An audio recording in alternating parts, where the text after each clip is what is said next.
In Nioh, possessed and bloodlusting samurai fight alongside a who's who of creatures and demons from Japanese folklore, known as yokai. Ogres move with the agility of ninjas, and Buddhist ravens can kill you with 2 claw strikes. The bosses, in particular, can be troublesome, and figuring out their weaknesses takes time and a lot of lost lives. Lucky for you, we figured them out so you don't have to. If you're still on the fence about Nioh, you can check out my review at GameSpot and YouTube. If you're ready, let's hunt some yokai.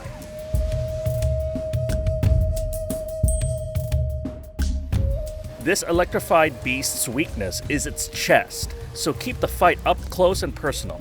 Dodge its rolls, but don't follow Nioh's path when you go in for the kill. Nioh leaves a lightning trail, so approach it from an angle instead.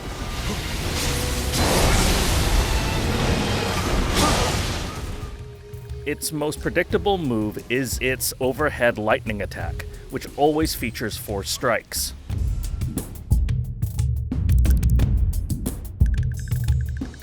Like other enemies with aggressive lunges and forward dashes, this pipe smoker exposes itself to attack after its spear stab, so when it winds up, be ready to sidestep. You'll know you've reached the second phase when it begins to throw sticky bombs. Take these out of the equation by staying close to the giant toad, preferably behind it.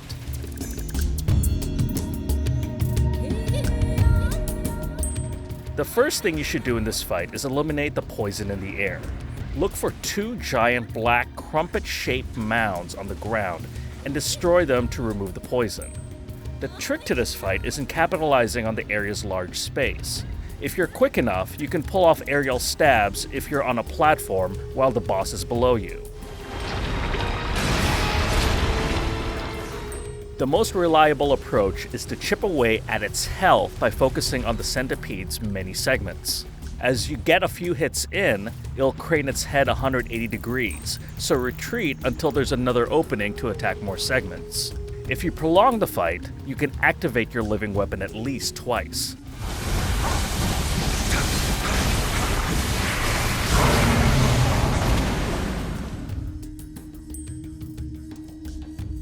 Of the many human bosses in Nioh, this is one of the more challenging ones. By now you'll have defended yourself against your share of spearmen, so many of Shima's moves should be familiar to you. He's tougher when he activates his living weapon, but like all living weapons, it's only available for a limited time. Keep your distance while you wait for Shima to go back to normal. If you want to take him on while his living weapon is active, wait for him to execute his aerial stab, which leaves him open to attack for a second or 2.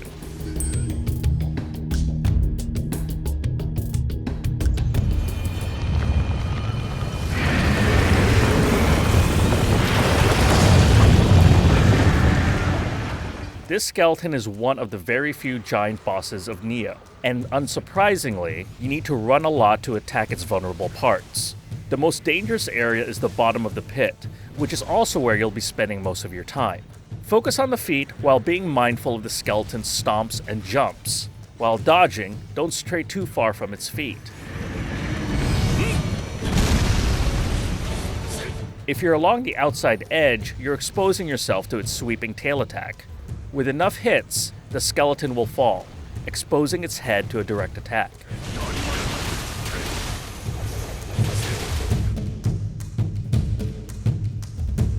If you paid attention to the warnings of the corpses in the caverns leading up to this boss, then you know that this bat lady is a literal life-sucker. Her vampiric ability is doubly troubling since the health that you lose replenishes hers. To avoid this, watch for her 2-handed lunges, which is easy to spot since it's one of her slower moves. Her paralysis attacks are particularly frustrating, so be sure to scour the caverns and caves for more weapons and gear with anti-paralysis attributes. When she takes to the air, run under and past her to avoid her ranged attacks. Strike when she dives back to the ground, since she'll be exposed for a couple seconds.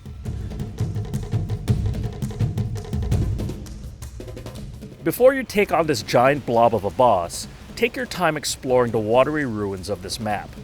The key is to look for and light 3 bonfires. For each one that you light, a larger firebox is lit during the boss fight. This is very useful since Umibozu is weak against fire. Arm yourself with weapons and gear with fire affinity while you're at it. Whatever you do, don't stand directly in front of it. Umibozu fires an energy beam that can kill you instantly.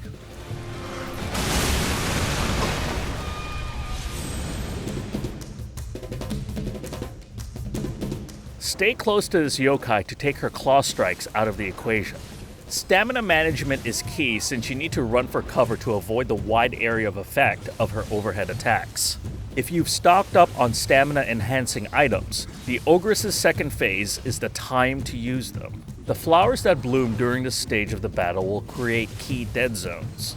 Your stamina recovery will be severely limited, so pick your spots carefully when resuming your attacks.